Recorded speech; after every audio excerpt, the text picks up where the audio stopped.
Assalamualaikum warahmatullahi wabarakatuh and welcome you all to Chemistry Explain channel. Smart Enzyme Mission Active Set Paper Series weekly series பற்றி introduction video இந்த சேனலில் போடப்பட்டிருந்தது. அதேபோல் மூன்றாவது பேப்பருக்குரிய விளக்கமும் பதிவிடப்பட்டிருந்தது. இன்று நாம் பார்க்க போகிறது கூட்டு வினாக்கள் எவ்வாறு அணுகுவது தொடர்பாக. இந்த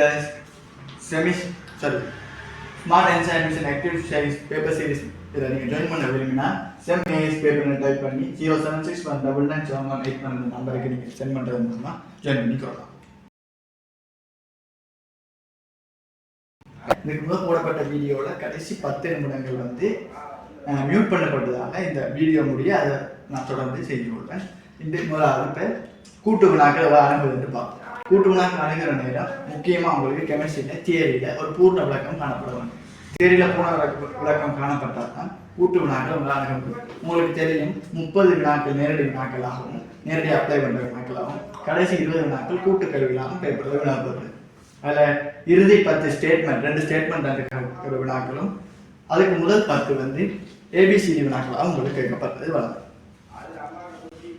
கூட்டு வினாக்கள் அடுத்த பிரச்சனை தேர்வில் தெளிவு இருந்தாலும் விடையளிக்க கடினமாக இருக்கிறது காரணம் அதாவது விடப்படையாக இருக்கிறது காரணம் கூட்டு வினாக்கள் நம்ம தெளிவாக வாசித்து நிதானமாக விளங்கிக்கொண்டு விடையளிக்கிறதே இல்லை. சில அவசரங்களாகவும் அல்லது பரீட்சை டென்ஷன் காரணமாகனா கூடுதலான பிள்ளைகள் வாதத்தை தவிர மற்ற கூட்டு வினாக்களில் வேற பிரச்சனை இல்லை. முக்கியமாக உங்களை தியரி தெளிவாக அப்படி இருந்தால் அதிகமான பேப்பர் செய்வதன் மூலமாகவும் ப்ராக்டிஸ் கொண்டு வரலாம். பட் நான் செய்கிற பேப்பர்ஸுக்கு யாராவது ஒரு விளக்கம் அளிக்க வேண்டும், யாராவது ஒரு விளக்கம் கட்டுப்பட்டுக் கொள்ள வேண்டும். அப்படி விளக்கம் கட்டுக்கொள்ளாட்டி நீங்கள் எத்தனை பேர் நீங்கள் ட்ரை பண்ணாலும் பிரயோசனம் இல்லை. 100 கேள்வி ட்ரை பண்ணால் 1000 கேள்வி ட்ரை பண்ணுற ஆளுக்கும் வித்தியாசம் சொல்கிறேன். 100 கேள்வி ட்ரை பண்ணுற விளக்கம் இல்லாமல் சும்மா எல்லாரும் விடையை பார்த்து போட்டு போகிறார். 1000 கேள்வி செய்கிறார். அதே மாதிரி 100 கேள்வி செய்கிற ஒரு ஆள் 100 கேள்வி திருத்தமான விளக்கத்தை எடுத்து படுத்துக்கொண்டா ஈஸியாக இறுதி பரீட்சையை நாங்கள் அணுக முடியும். இப்போ இதில் கேட்கப்பட்ட கேள்வி 5 10 மொத்தமாக 10 கூட்டு வினாக்கள் போட்டப்பட்டிருக்கு. அதில் பிடிஎஃப் யூடியூப் லிங்கில் காணப்படும். முழுமையான பேப்பர் தேவைப்படுற மாணவர்கள் இந்த ப்ராஜெக்டை இணைந்து கொள்வது மூலமாக பேப்பரை பெற்றுக்கொள்ளலாம். ரைட், இப்போ முதலாவது கேள்வி வாசிப்போம். பின்வரும் கூட்டுகளில் எது எவை உண்மையானது?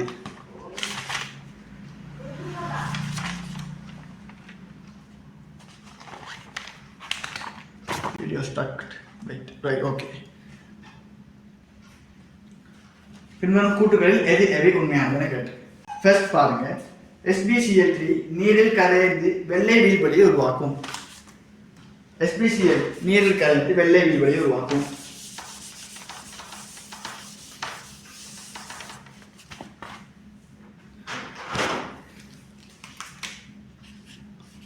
SbCl3 நீரில் கரைந்தால் ஒரு மீளும் தாக்கமாக தான் காணப்படும். SbOCl plus HCl விளைவா பெறப்படும்.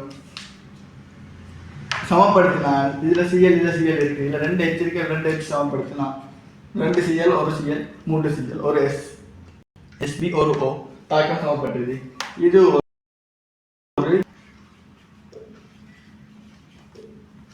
வெள்ளை வீழ்படி.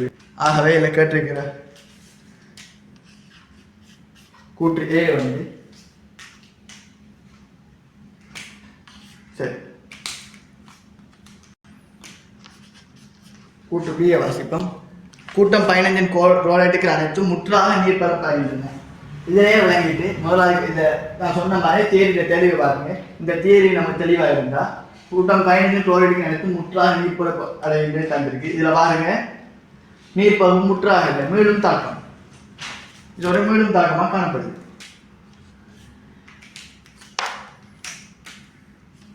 அப்ப இது ஒரு கூட்டம் 15 மூலம். ஆகவே அனைத்தும் முற்றாக நீர் பகுப்படையாது. ஆகவே அந்த கூற்று பிழை.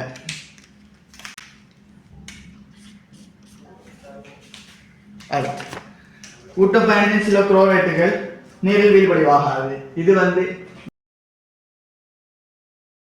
சேர்க்காது. சில குளோரைட்டுகள் அப்படி அந்த கூற்று பிழையாக வரும், சரியாக வரும். பட் உண்மையான வினா கூட்டம் 15 குளோரைட்டுகள் நீரில் வீழ்வடிவாகாது. பாருங்க, கூட்டம் 15 குளோரைட்டுகள் நீரில் வீழ்வடிவாகுது. ஆகவே அந்த கூற்று என்ன? அந்த கூற்று பிழை.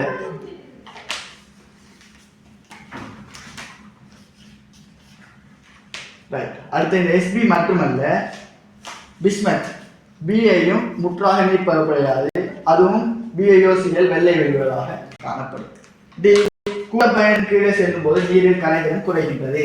நீரின் கரைதிறன் கீழே போக போக குறைந்து செல்லும். அது சரி. ஆகவே இதுக்கு இல்லை நான் எழுதுகிற போல கவனிங்க. ஏடி பிசி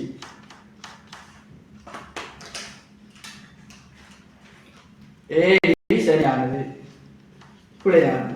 கேள்வி கேட்டதுக்கு இது உண்மையானது. சில வேலை பொய்யா கேட்டு கூட மாறி வரப்போகுது. இப்போ நீங்க எல்லாம் சரியா எடுத்துட்டு கேள்வியை மாறி வாசி பிசிக்கு போட்டுருந்தீங்க அப்படி படிச்சோம். இதில் கேட்டு சரியானது ஏடி. ஆகவே விடை முதலாவது. அடுத்து ஹைட்ரோ கார்பன்கள் பற்றி பின்புற கூட்டுகளில் எது எதை தவறானது?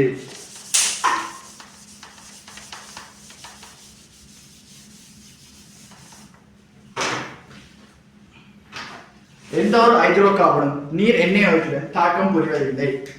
ஹைட்ரோ கார்பன் உங்களுக்கு தெரியும், கார்பனும் ஹைட்ரஜனும் மட்டும்தான், CH மட்டுமே. இப்போ ஹைட்ரோ கார்பன் எழுதுகிற CH3 CH2 CH2 CH3.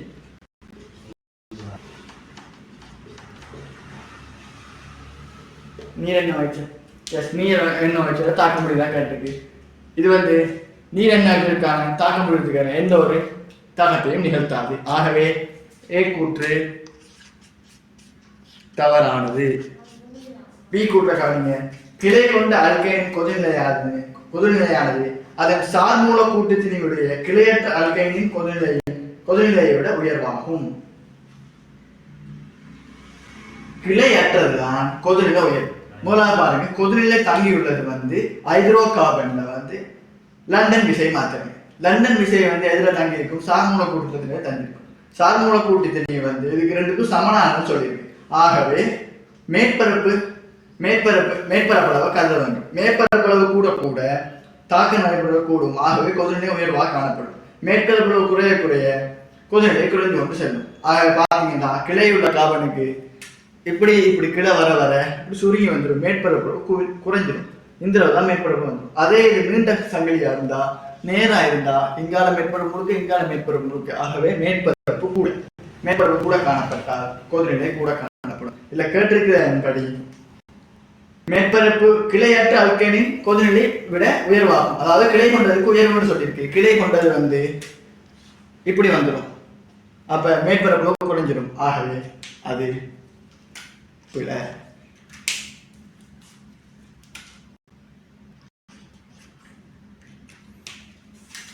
அடுத்தது எல்லா தாக்கம் புரிந்து அல்கைல் மெக்னீசியம் ஏலைட்டை கொடுக்கின்றது. எல்லா அல்கைலும் அல்ல, ஒரே ஒரு அல்கைன் மாத்திரம். அமில ஹைட்ரஜன் கொண்ட அல்கைன், முடிவுல ஒரே ஒரு ஹைட்ரஜன் கொண்ட அல்கைன் மாத்திரம்தான் கிரிக்னாடுகன்.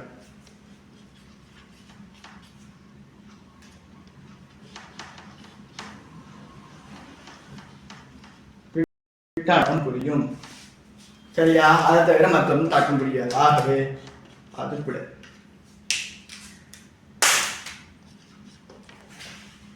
இது MgBr-ஆகவும் எடுக்கலாம். அடுத்தது எல்லா ஹைட்ரோ கார்பன்களும் மிகை ஓட்டுடன் முற்றாக தாக்கம் அடையும் போது CO2 மற்றும் HO2-வை தருகின்றது. ஹைட்ரோ கார்பன்ல கார்பனும் ஹைட்ரஜனும் மட்டும்தான் இருக்கு. அது முற்றாக ஆக்சிஜனுடன் தாக்கம் அடையும் போது H-உடன் சேர்ந்து H2O-ஆகவும் C-உடன் சேர்ந்து CO2-ஆகவும் முற்றாக தாக்கம் நடைபெற்றுவிடும். ஆகவே அது சரி. எந்த ஒரு நீர் ஹைட்ரோ கார்பனும் நீர் எண்ணெய் வச்சுடன் தாக்கம் புரிவதில்லை. சொல்லி அதை சொல்லி இருக்கிறதே சரி. அதை சொல்லி இருக்கிறதே சரி. இதான் அந்த கூட்டு வினாக்கள்ல ஏற்படுற கவனின பிள்ளைகள்.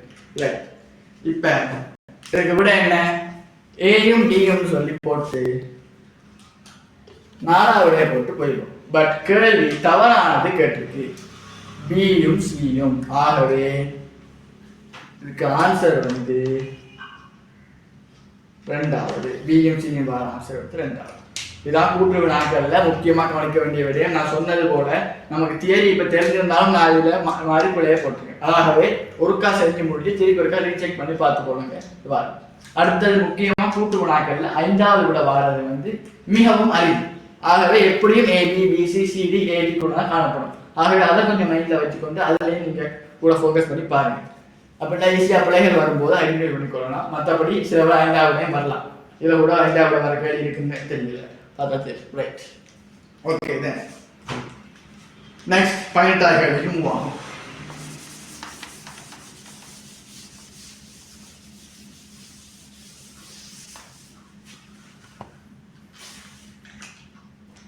A gas B gas ஆகவே சேர்ந்து 2C மற்றும் D ஆகிவிடும் தாக்கத்திற்கான நியம என்தால்பி மாற்றம் minus 300 kilo joule mole minus 1 ஆகும். எனவே அது இதை பாருங்க, இல்ல தந்திருக்கு என்தால்பி சேஞ்ச். என்தால்பி தான் இது மைனஸ் தந்து மைனஸ் 600 சாரி 300.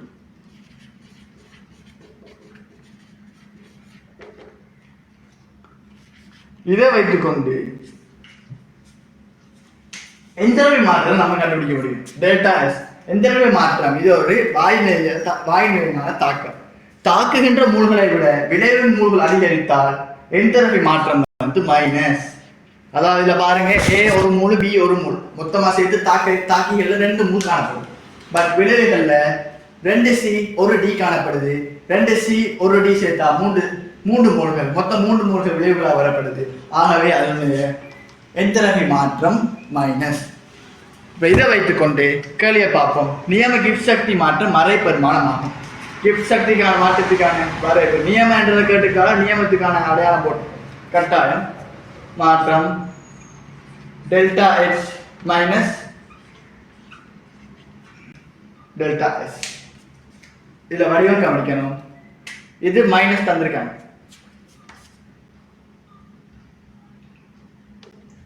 சாரி, இது தாக்கி மூல்களை விட விளைவு மூல்கள் அதிகரித்தால் பிளஸ் பிளஸ் குறியீடு பயன்படுத்த வேண்டும்.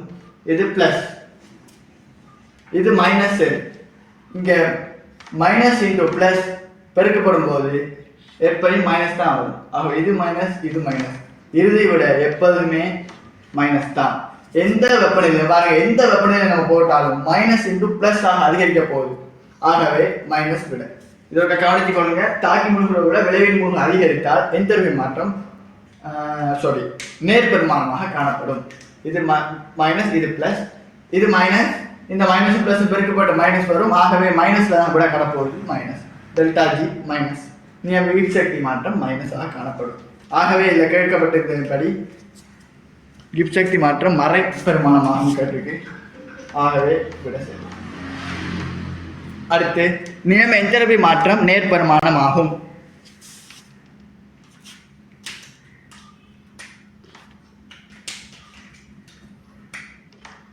அடுத்து சி கூற்று நியம கிப்ஸ் சக்தி மாற்றம் நேர்பெருமானமாகும் சொல்லியிருக்கு. இங்க மறைக்கு நம்ம சரி போட்டா இங்க நேர்பெருமானம். அடுத்து குறைந்த வெப்பநிலையில் தாக்கம் சுயாதீனமற்றதுன்னு சொல்லியிருக்கு. தாக்கத்தில் சுயாதீனம் தங்கியுள்ளது வந்து கிப்ஸ் சக்தி மாற்றத்துல 0 விட குறைவாக காணப்பட்டா கிப்ஸ் சக்தி மாற்றம் காணப்பட்டா அத்தாக்கம் வந்து சுயாதீனமானது. இப்ப இது மைனஸ் கண்டுபிடிச்சிருக்கோம், சுயாதீனமானது. இப்ப குறைந்த வெப்பநிலை கேட்டிருக்கு. நம்ம கண்டுபிடிச்சது பிரகாரம் இது ஒரு 0 பாகையில 0 தனி வெப்பநிலை இது தாக்கம் நடக்காது. 0 × 0 0 ஆகும். இங்க மைனஸ் ஆகும். பாருங்க, இது மைனஸ் இது மைனஸ். ஆகவே தாக்கம் சுயாதீனமானது. 0 கூட நாம பாருங்க ஒரு கேள்வி நான் பிடிக்கப்பட்டாலும் மைனஸ் மைனஸ் மைனஸ். அதாவது எந்த வெப்பநிலையிலும் நாங்கள் தாக்கத்தை நிகழ்த்தும் போது இந்த தாக்கம் வந்து ஒரு சுயாதீனமான தாக்கம். ஆகவே அந்த கூற்று வந்து பிழை. இப்ப கேள்வியை வாசிப்போம். பின்வரும் கூற்றுக்களில் உண்மையானது கேட்டிருக்காங்க. உண்மையானது கேட்டிருக்கிறதால ஏயும் பியும் ஆன்சர் 1. அடுத்து 19வது கேள்வி.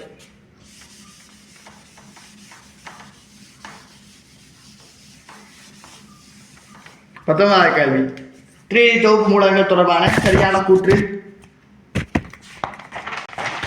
கூற்றுகளை கருதுக. கூற்று அல்லது கூற்றுகள். சிஆர் மாத்திரம் சேவைகளில் +1 ஒட்சியேற்ற நிலையை காட்டுகின்றது. சிஆர் அல்ல, அது நான் சியூர் போட்டு அந்த கேள்வி போட்டு சிஆர் டைப்பிங் மாறிடுச்சு. சியூ மாத்திரம்னா +1 காட்டும்.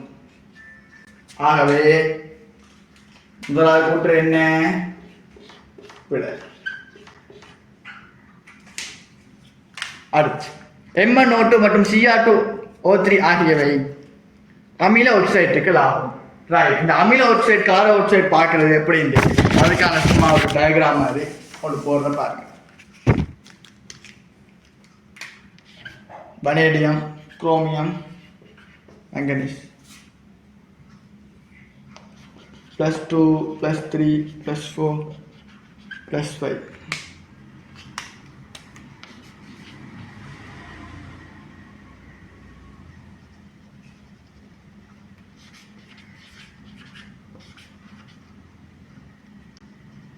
BO2 B2O5 I think yes.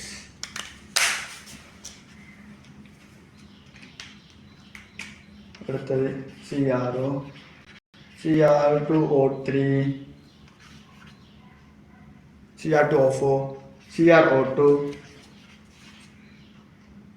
Cr Mugilan 6 Cr2O3 okay Cr2O3 இது ஒரு வீல் பதிவு. அடுத்து MnO Mn2O3 இதில் கேட்டுக்கிற MnO2 MnO2 MnO3 Mn2O7 இல்லை ஒட்சியேற்ற நிலையில் இது +6 வரும், +5 வராது, +7 வரும். ஆக்சிடேஷன் நம்பர் இதில் பார்த்தீங்கன்னா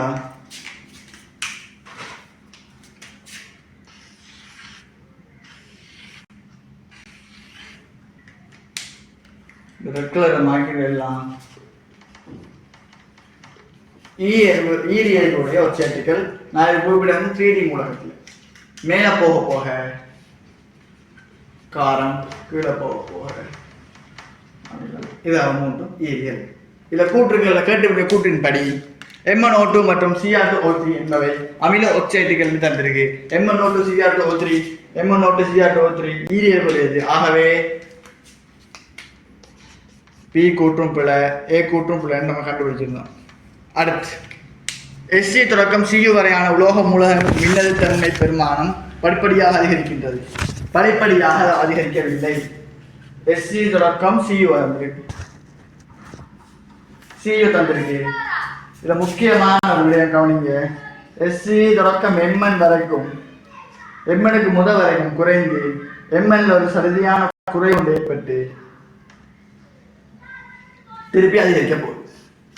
இதில் பாருங்க, Sலேருந்து Mn வரைக்கும் மின்னழுத்தன்மை அதிகரித்து Mnல அதிகரித்து Mnக்கு முதல் வரைக்கும் அதிகரித்து Mnல சிறிய ஒரு வீழ்ச்சி ஏற்பட்டு திருப்பி Cu வரைக்கும் அதிகரித்து செல்ல போகுது மின்னழுத்தன்மை. இல்லை கேட்டு கூற்றின்படி வரைய மூலம் மின்னழுத்தன்மை படிப்படியாக அதிகரிக்கின்றே தந்திருக்கு.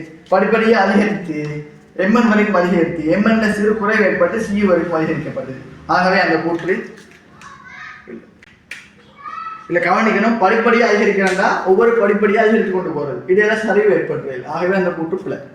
சில சரிகள் எடுத்து செஞ்சுக்கலாம். 3D தொகுப்பு மூலங்களின் Zn உயர் முதலாம் அயனாக்க சக்தியை கொண்டது. அந்த கூற்று சரி.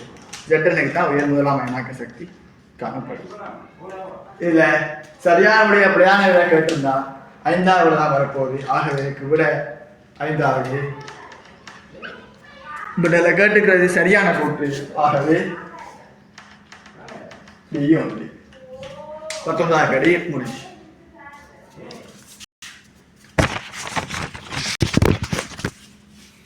இதை முக்கியமாக கவனிச்சு எடுத்துக்கொள்ளுங்க. இதை ஒட்சைட் எண்ணங்களை பார்த்து நீங்கள் இதை நிரப்பிக்கொள்ளலாம், பிரச்சனை இல்லை. பாடமாக்க வேண்டிய அவசியம் இல்லை. இதை நான் அவசரமாக பார்க்குறதா பார்த்து எழுதி கொண்டேன். அப்படி இல்லாட்டி அவசரமாக எழுதி இதை செஞ்சு கொடுக்கலாம். இதை மட்டும் ஞாபகம் வச்சுக்கொண்டா சரி. பிளஸ் 4 நிலையில் EDL CR2 பிளஸ் 3 நிலையில் MnO2 ஃபர்ஸ்ட் 4 நிலையில்.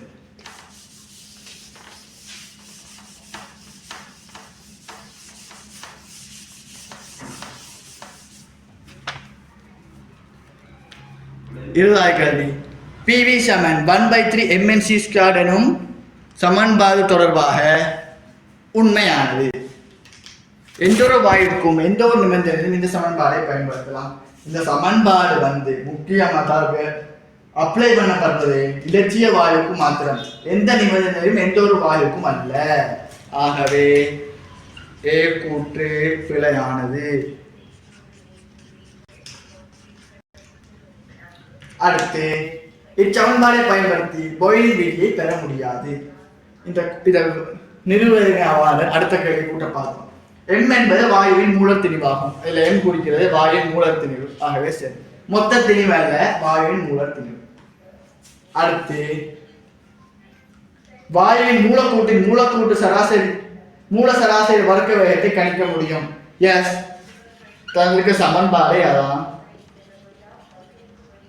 சராசரி கல்வி தந்திருக்கு, இதுல ரூட் எடுத்து விட்டா கேட்ட கேள்வி வரும். ஆகவே சரி, இந்த பாயிலிங் விதி எப்ப நிறுவனத்துக்கு வரும்? பாயிலிங் விதி வரும். இப்ப இது சமன்பாடு PV = 3/c mnc². இப்ப இத மேலே கீழே இரண்டால இருக்கா, சமன்பாடு அப்படியே இருக்க போகுது. 1/3 mnc². இப்ப இத நான் எப்படி எழுதுறேன் பாருங்க, into half mnc². இப்ப இதுல mn மூலத்திணிவு தர மூல்கள் என்ன? மொத்த திணிவு. ஆகவே 3/2 into 1/2 into mc². இந்த இது இயக்க சக்தியை குறிக்குது. உங்களுக்கு தெரியும், ½ mc², கைனடிக் எனர்ஜி, இயக்க சக்தி. இயக்க சக்திக்கு ஒரு சமன்பாடு இருக்கு, K × T. தெரிஞ்சிருக்கும் இயக்க சக்திக்குரிய சமன்பாடு K × T. ஆகவே PV = K × T/3/2 ஒரு சமன்பாடு எழுதலாம். இதுல பாயிலிங் விதியை பெறுவது குறித்த வெப்பநிலை. ஆகவே இந்த வெப்பநிலை மாறா பெறுமதியா பேணப்படும் போது PV எதுக்கு நேர் சமனா இருக்கும்? K. ஆகவே பாயிலிங் விதி உங்களுக்கு தெரியும் தானே, ஒரு குறித்த வெப்பநிலையில அமுக்கம் மாற மாற கனவுளவு குறைய அமுக்கம் கூடும். அதான் இந்த பெருமை. ஆகவே இது பெற முடியாதுன்னு சொல்லியிருக்கு. நான் பாயிலிங் விதியை பெற்றிருக்கோம். ஆகவே சரி. இப்ப கேள்வி உண்மையானது சியும் டியும்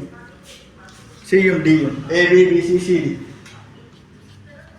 மூன்றாவது ஆன்சர். ABCD வினாக்கள் மொத்தமாக இது முடிவு வந்திருக்கு. முழுமையாக விளக்கம் பெற்றிருப்பீங்க நம்புறேன்.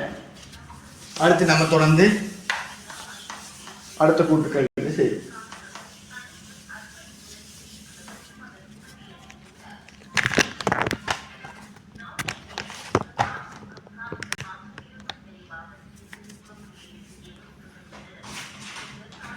KCl விட NaCl பங்கீட்டு இயல்பு உயர்வாகும். முதலாவது கூற்று இதுக்கு தெரிந்தவங்களுக்கு முதலாவது கூற்று சரி, இரண்டாவது கூற்றும் சரி. முதலாவது கூற்றுக்கு இரண்டாவது கூற்று ஒரு விளக்கமாக காணப்பட்டால் விடை 1. முதலாவது விட சரி, இரண்டாவது விட சரி, ரெண்டுக்கும் தொடர்பு இல்லாம விளக்கமே இல்லாம காணப்பட்டால் இரண்டாவது விடை. முதலாவது சரி, இரண்டாவது பிள்ளைன்னா மூன்றாவது. முதலாவது பிள்ளை ரெண்டாவது சரி, இரண்டாவது நாலாவது, ரெண்டும் பிள்ளைன்னா ஐந்தாவது கூட. ரைட். இப்போ முதலாவது கூட வாசிப்போம். KCl விட NaCl பங்கீட்டு இயல்பு உயர்வாகும். அடுத்து Na+ அயனின் முனைவாக்கும் பளு K+ முனைவாக்கும் பளுவை விட உயர்வானதாகும்.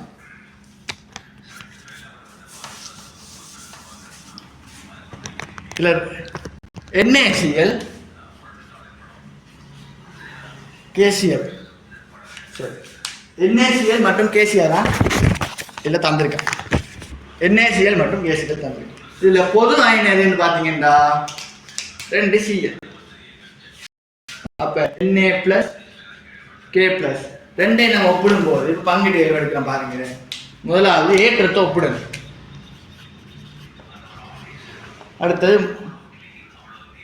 பருமனை ஒப்பிட வேண்டும். அடுத்தது முனைவாக்கும் வலு, பங்கீட்டு தன்மை, அயன் தன்மை, கொதிநிலை, உருகுநிலை. ஒரு ரெண்டு சேர்வைகளில் கொதிநிலை உருகுநிலை ஒப்பிடும் போது அதில் பொதுவான அயனை கண்டுபிடித்து அதில் நிறுவுவதான் இந்த இது. அதில் அறுவாசி நம்ம பங்கீட்டு தன்மை அதில் போகிறோம். ஏற்றம் தெரியும், ரெண்டுக்குமே ஏற்றம் வந்து சமம். ஏன்னா +1 பருமனை பார்த்தீங்கன்னா Na+ஐ விட K+க்கு பருமன் கூட தெரியும் தானே. ஆவர்த்தனத்துக்கு கீழே வரும்போது 6 அதிகரித்து சேர்க்கும், ஆகவே பருமன் கூட. அடுத்து பங்கீட்டு தன்மை. பங்கீட்டு தன்மை நீங்க பார்த்தீங்கன்னா அடுத்தது முனைவாக்கம். முனைவாக்கம் வந்து 6 அதிகரித்தால் முனைவாகத்தன்மை குறையும், ஆகவே முனைவாகத்தன்மை. அடுத்து பங்கீட்டு தன்மை. முனைவாகத்தன்மை கேட்க மாட்டான். பங்கீட்டு தன்மை அயன்தன்மை. பங்கீட்டு தன்மை கூடுதலாக காணப்பட்ட அயன்தன்மை குறையதான காணப்படும், ஆக உறுதிநிலை கொடுங்க. மெத்தேனாலின் கரைதிறன், நீரின் கரைதிறன் ஒரு பியூட்டனாலின் கரைதிறனை விட குறைவாகும். இல்ல பாருங்க,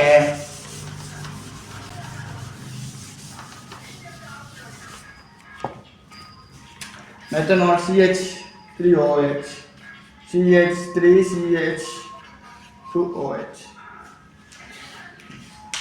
கரைதிறன் தங்கி இருக்கிறது வந்து இணைந்திருக்கிற கூட்டம் அதிகரிக்கிறது. அதான் அதில் ரெண்டாவது கூட்டு சொல்லியிருக்கு. முனைவற்ற அல்கைல் கூட்டத்தில் பருமன் முனைவுள்ள OH கூட்டத்துடன் ஒப்பிடும் போது அதிகரிக்கின்றது. நீரின் அல்கோஹோலின் கரைதிறன் குறைகின்றது. அதான் தந்திருக்கு. அடுத்தது மெத்தோலின் நீரின் கரைதிறன் ஒரு பியூட்டனாலின் கரைதிறனும் குறைவாகும். ஒரு பியூட்டனால் கரைதிறனை விட மெத்தனால் கரைதிறன் குறைவாகும் சொல்லியிருக்கு. இதில் இணைந்திருக்கும் கூட்டம் வந்து அதிகரிக்கிறதா கரைதிறன் குறையுது. இணைந்திருக்கிற கூட்டம் OH கூட்டம் குறைவு, ஆகவே கரைதிறன் கூட. முனைவற்ற அல்கை கூட்டத்தின் பருமன் முனைவில் OH கூட்டத்துடன் ஒப்பிடும் போது அதிகரிக்கின்றது.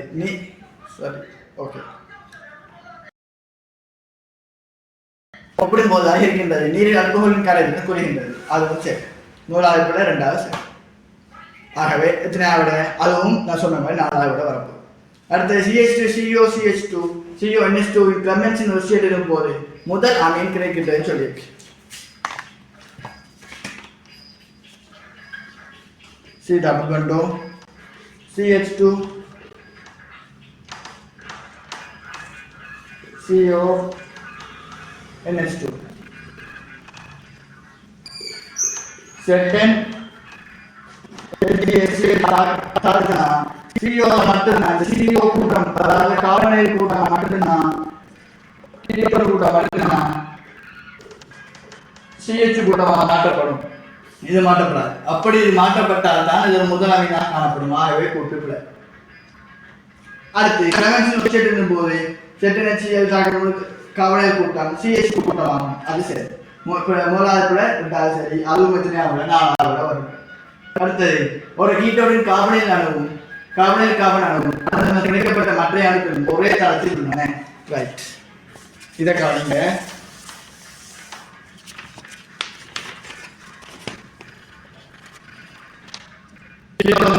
இது ஒரு ஆர், இது ஒரு ஆர். இது 1 2 3 பிணைக்கான இருக்கு. ஆகவே sp2 கலப்பு. sp2 வந்து தள முக்கோணம் வந்து மூன்றுமே ஒரே கலப்புல காணப்படும். சரி, அடுத்தது பாருங்க, கீட்டோனின் கார்பனைல் கார்பன் sp3 கலப்பில் உள்ளது. நான் sp2ன்னு சொல்லிட்டேன், ஆகவே பிள்ளை சரி பிள்ளை. அதுக்கு கூட வந்து 3வது.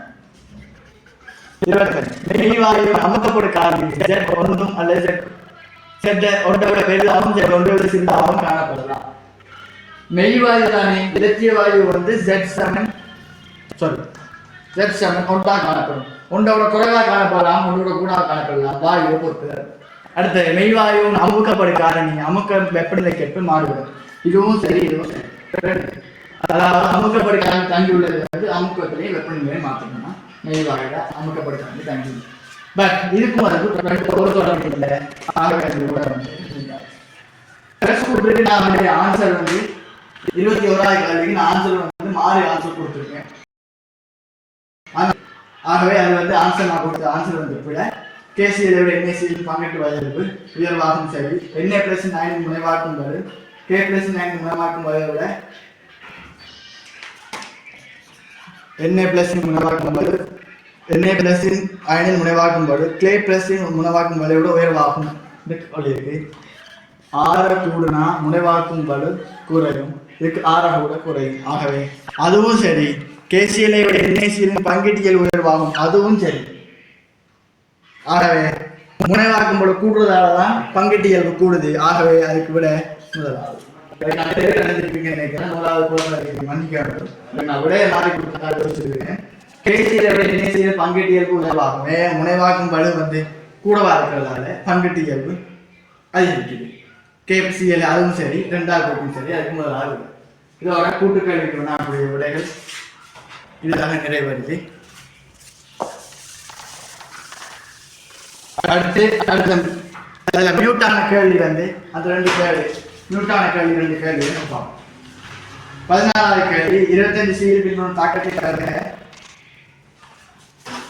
12வது கேள்வி பாருங்க, நியம சக்தி கிப்சன் சுயாதீன சக்தி மாற்றத்தை கருதுங்க.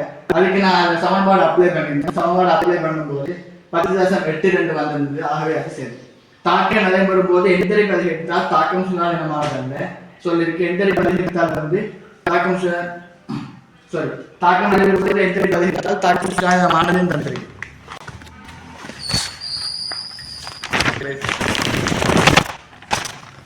தாக்கம் அதிகரிக்க மைனஸ் பெருமானம் குறையும். அதிகரிக்க தாக்கம் இந்த 189.12க்கும் அதிக வெப்பநிலை மாற்றமே சுயாதீனமானது. அதை நான் அப்ளை பண்ணின சமன்பாடு நீங்க பார்த்துருப்பீங்க. சமன்பாடு அடிப்படையில் 189.12 தான் அதை காணப்படுது. ஆகவே அதுக்கு மேலேயுமான வெப்பநிலை தான் அது சுயாதீனமானது. அடுத்து இத்தாக்கம் 462.12 குறைவான வெப்பநிலை சுயாதீனமானது அல்ல. இந்த கேள்வி பெருமானம் செல்சியஸ் பெருமானம் ரெண்டும் ஒரே பெருமானம் தான். அது குறையும் போது அல்ல. 25 வகை